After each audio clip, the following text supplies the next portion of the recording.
These trucks are the government's weapons to fight smuggling. They are X-ray scanners, able to see through metal container vans. Through these, the Bureau of Customs monitors shipments that enter the country. Well, at least some of them. These scanner trucks may look nifty, but Commissioner Faeldon says they can be a lot better.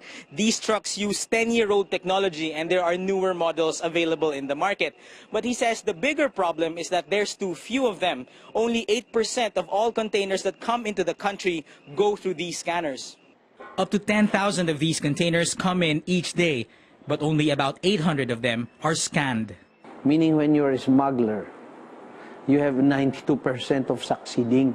And even scanning isn't foolproof. But first, we need to understand how it works.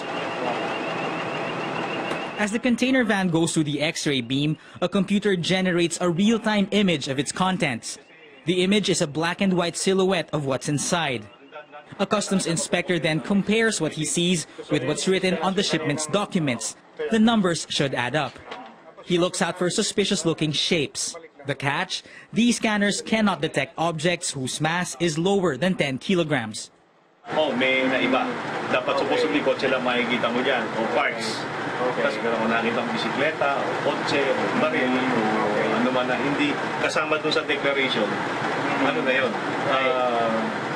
Possible violation. To cut their taxes and duties, dishonest importers lie about what's in their shipments or how much they're worth.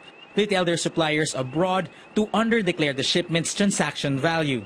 Let's say China. They have informed us that they have exported to the Philippines at least $26 billion plus last year. And based on our record, we have only exported around $11 billion from the same country. So this is around 57% discrepancy in the amount. Faeldon says there's an average 24% discrepancy between what exporting countries declare to be the value of their shipments to the Philippines and what the importers actually declare before customs. This partly explains why in the last 7 years, the Bureau missed all its annual revenue targets. It saw its largest shortfall yet in 2015 at 70 billion pesos. This year, it missed its target for the first half by 48 billion.